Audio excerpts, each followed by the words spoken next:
Je sais, vous êtes déçus, vous attendiez la vidéo sur les auteurs qui me rendent fou. Patience, elle est écrite et elle arrivera bientôt. Mais pour l'heure, attaquons-nous à un tout autre sujet.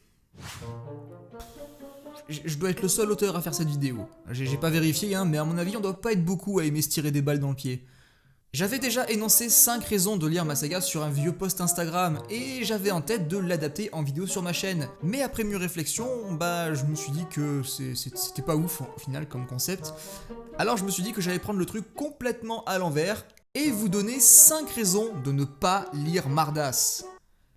Qu'est-ce que je suis en train de faire ? La vulgarité. Si vous êtes allergique aux jurons et aux insultes bien grasses, vous allez être servi. C'est même un des points qu'on m'a le plus reproché jusque-là. La vulgarité d'un personnage en particulier qui n'hésite pas à jurer à tout va et à insulter bien fort les mamans. Si vous imaginez un seul instant que je me suis plié à la censure pour préserver les âmes fragiles, vous n'êtes pas prêts pour la suite.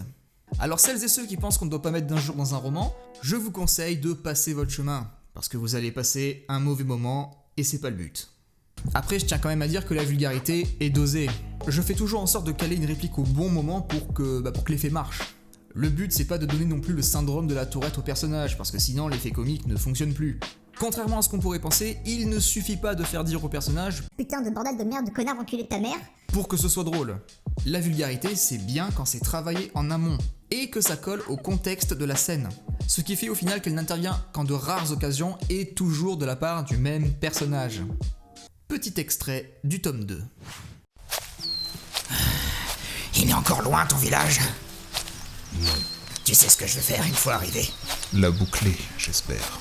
J'irai à la première taverne que je verrai. Je commanderai tous les pichets de vin disponibles, même les plus ignobles. Ensuite, je louerai une chambre, puis 1 ou 2 filles, peut-être même un gars et un vieux, et j'en ressortirai pas avant une bonne semaine. Ça, tu peux me croire. Pourquoi ne t'accouples-tu pas avec tes semblables? Mes semblables? Tu plaisantes? De ce que je sais, avec une goule, c'est qu'une seule fois. Puis après, slash. Slash? Elle te tranche les roubignoles, la salope, pour s'en faire des boucles d'oreilles. Non, mais il y a un des trucs qui est vrai, mais je sais plus quoi. Tu es toujours comme ça? Comme ça, quoi? Non, rien. Putain, je rigole à mes propres blagues, quoi. Je fais trop pitié. En tout cas, ça me fait très plaisir parce que Greenwalk est le personnage préféré des lecteurs. Sachez aussi que c'est également le mien et que je lui réserve de grandes choses pour la suite. Pour la vulgarité, je sais que ça peut en déranger certains et malheureusement, j'en ai rien à foutre.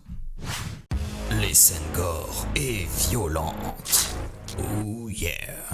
Ah, que serait la fantaisie sans un peu de décapitation et de démembrement, hein? Mardas ne fait pas exception à la règle. Et si vous aimez l'hémoglobine et les tripes qui volent, vous êtes au bon endroit. Sinon, préparez votre soie vomi.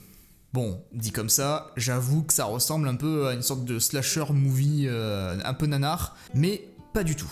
En réalité, même si la violence est un aspect qui est assez présent dans la saga, surtout dans le tome 2 au vu des thèmes qui y sont abordés, les scènes gore, elles, sont beaucoup plus rares. À mon grand regret. Mais quand elles y sont, elles font pas semblant. Sur une échelle de 1 à 10, je dirais que sur l'entièreté d'un roman Mardas, je placerai le niveau du gore à 5. Ce qui équivaut à des gorges tranchées, des décapitations, des empalements, bref, tout ce qu'on aime. Mais chaque tome comporte au moins une scène où le niveau monte à 10, le plus élevé. Il n'y en a qu'une par roman et en général, elle n'est pas gratuite, elle est justifiée. Je mets plein de guillemets pour dire que justement que l'action en elle-même ne l'est pas. Mais le contexte fait qu'on peut comprendre pourquoi il se passe telle chose horrible sans pour autant accepter la situation. Même si parfois je m'autorise quelques petits moments de fun avec la violence, surtout quand c'est le personnage principal qui s'y colle, la majorité du temps, la violence n'est pas un sujet léger. Elle est traitée avec beaucoup de sérieux, voire même parfois avec ironie. Et même si c'est un aspect qui est assez présent dans la saga, ça n'est pas non plus omniprésent. La violence fait partie de l'univers, mais elle ne représente pas l'univers. Le roman se concentre essentiellement sur les personnages, sur les moments qu'ils vivent, qu'ils partagent et qu'ils subissent. Que ce soit des moments heureux, dramatiques, comiques ou horribles, en général je me débrouille toujours pour que ce soit bien dosé. Par exemple, si vous sortez d'un chapitre particulièrement sombre et violent, le suivant sera beaucoup plus léger et détendu, histoire de reprendre une petite bouffée d'oxygène. Ce que je dis là, ça vaut surtout pour le tome 2, qui sortira le 30 octobre sur Amazon, je le rappelle. Plus sérieusement, j'ai été plus ou moins contraint de rajouter un petit disclaimer au début du premier livre, afin d'avertir les âmes sensibles de son contenu. Peggy 18. Alors pour ceux qui se demandent, parce qu'on m'a déjà posé la question, non, le livre n'est pas déconseillé aux moins de 18 ans. Faut pas déconner. En vrai, j'ai longtemps réfléchi à cette question, et je pense qu'à partir de 12 ans, c'est bon. Après, comme je l'ai explicitement dit dans le disclaimer, je ne suis pas votre daronne. Vous faites ce que vous voulez, ça m'est égal, je ne suis pas responsable de votre éducation. Donc, si vous avez 12 ans, voyez ça avec vos parents. Bon, moi, à 12 ans, mon âme était corrompue déjà depuis belle lurette à ce niveau-là, hein, et pourtant, vous voyez, je vais parfaitement bien, n'est-ce pas, Charlie? C'est mon doudou pour dormir. T'as du rouge, là. Le nombre de personnages. Celui-là, je le range aussi dans les noms de personnages. Je sais que beaucoup d'entre vous ont du mal à retenir les noms, surtout quand il y a 1 milliard de personnages. Game of Thrones. Et si on n'est pas à l'aise avec ça, on peut très vite se mélanger les pinceaux et confondre tout et n'importe quoi. J'ai déjà réfléchi à ce problème en amont, et c'est pourquoi l'ensemble des bouquins sont optimisés afin qu'on ne soit pas submergé de personnages dans une même scène. Sauf cas exceptionnel bien sûr. Seuls les personnages importants dans une scène prennent la parole, et le plus souvent, c'est surtout les persos principaux. Et comme ils ont chacun leur façon de parler, ça fait qu'on les identifie très rapidement à force de les lire. Et là, tout de suite, le premier exemple qui me vient à l'esprit, c'est... Hey les mecs, y a pas quelqu'un qui peut me prendre dans son dos? Je suis un bon compagnon de route, je vous assure. Je connais des blagues. Justement, j'en ai une. C'est l'histoire d'une pute qui... Attendez, je crois qu'elles sont 2. Bon, je m'en souviens plus, mais à la fin elle crève. Revenez, c'est marrant! Ceci dit, je comprends parfaitement que, pour certains, il est difficile de s'y retrouver dans un univers qu'ils ne connaissent pas, que ce soit pour retenir le nom des personnages ou des lieux. C'est aussi pour ça que je mets des cartes au début de chaque livre. De cette façon, au moins, vous pouvez vous repérer globalement et ainsi suivre les personnages de façon un peu plus concrète, histoire de ne pas être totalement perdu dans le récit. Dans l'avenir, j'ai prévu de sortir un artbook de la saga qui réunira toutes les informations sur l'univers et les personnages, ainsi que de nombreuses illustrations. Mais cet avenir est encore un peu flou, hein, parce que un tel bouquin, ça va coûter beaucoup de pognon, et la mardasse monnaie n'est pas encore suffisante pour produire un tel projet. Mais ça fait partie des choses qui sont prévues depuis le tout début, donc c'est quelque chose que je ferai, mais je ne sais pas quand. Encore une fois, toute l'actualité de la saga se trouve sur mon Instagram, qui s'affiche quelque part, je sais pas où. Le style de dialogue. Là, on en vient au point qui diverge le plus du point de vue du public. Et diverge, ça fait beaucoup.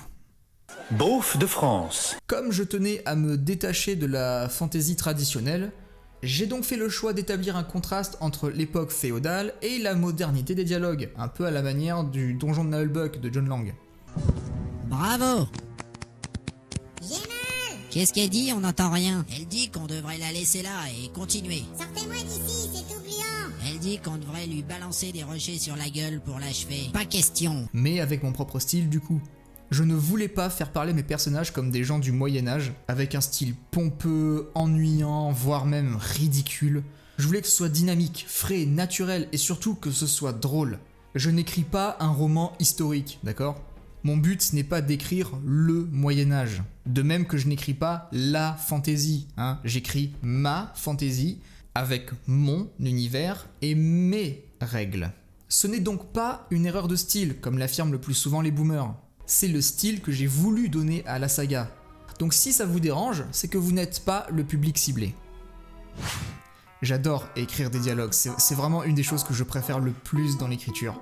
Et je fais vraiment attention à ce que chaque réplique soit soigneusement travaillée. J'adore ça, j'aimerais écrire que des dialogues, voilà, mais je ne peux pas, hein, sinon c'est plus vraiment un roman, hein, c'est une pièce de théâtre. Mais pour en revenir au style de dialogue, si on ne fait pas l'effort de rentrer dans le jeu, alors ça risque d'être difficile pour vous. Je sais qu'au départ ça peut peut-être surprendre d'entendre une créature fantastique jurée comme une personne du 21e siècle, mais on s'y fait très vite et personnellement je trouve ça très drôle. Le délai entre les tomes. Et putain que c'est long. Ah, le sujet qui fâche. Je pense que c'est pas nécessaire de vous rappeler une énième fois qu'il s'est écoulé 2 ans entre le premier tome et le deuxième tome, qui je le rappelle sortira le 30 octobre sur Amazon. 2 ans, c'est beaucoup. Je vous l'accorde. Et je sais qu'il y a des gens parmi mes abonnés sur Insta qui préfèrent attendre que plusieurs livres soient sortis avant de se lancer dans le premier, ce qui est tout à fait compréhensible. Quand je vous dis qu'il s'est écoulé 2 ans, comprenez bien que c'est pas parce que j'avais la tête ailleurs et que je faisais totalement autre chose à côté. Non. Au contraire, pendant ces 2 dernières années, tous les jours, vraiment tous les jours, je travaillais sur le livre. Je vais pas m'étaler sur le sujet parce que peut-être que j'en ferai une vidéo un jour, mais pour que vous compreniez bien pourquoi les sorties sont aussi longues, c'est parce que en fait je travaille 1 mois entier minimum sur chaque chapitre.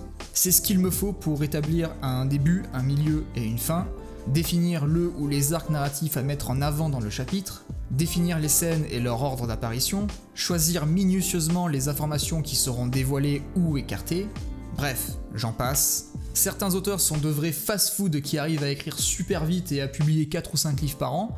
Ce n'est malheureusement pas mon cas. Franchement, je les envie.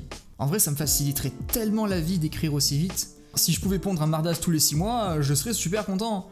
Bon, ce serait de la merde, hein, clairement. Quitte à choisir entre quantité et qualité, je préfère quand même bosser sur la qualité. Je n'ai d'ailleurs aucune idée du temps que ça me prendra pour écrire le tome 3, en sachant que je ne commencerai pas l'écriture avant au moins la fin de l'année, mais à mon avis ça devrait être un peu similaire au tome 2, voire même peut-être un peu moins. Si après cette vidéo vous êtes toujours tenté de commencer la saga, dans ce cas je vous souhaite un bon divertissement. Et je rappelle que le tome 2 sort le 30 octobre sur Amazon. Je l'ai déjà dit, non ? Ça va arriver très vite, il me reste encore quelques petites broutilles à finir, mais le livre est prêt à être lu, ce n'est qu'une question de semaines avant qu'il ne soit officiellement terminé. Quant à ceux qui n'ont pas été convaincus, c'est pas grave. Il y a des millions de livres dans le monde qui sauront vous satisfaire. Trouvez-vous une lecture à votre goût et prenez du bon temps. Quant à moi, je vous dis à bientôt pour une prochaine vidéo, peut-être la vidéo sur les auteurs. Prenez soin de vous, des bisous, ciao.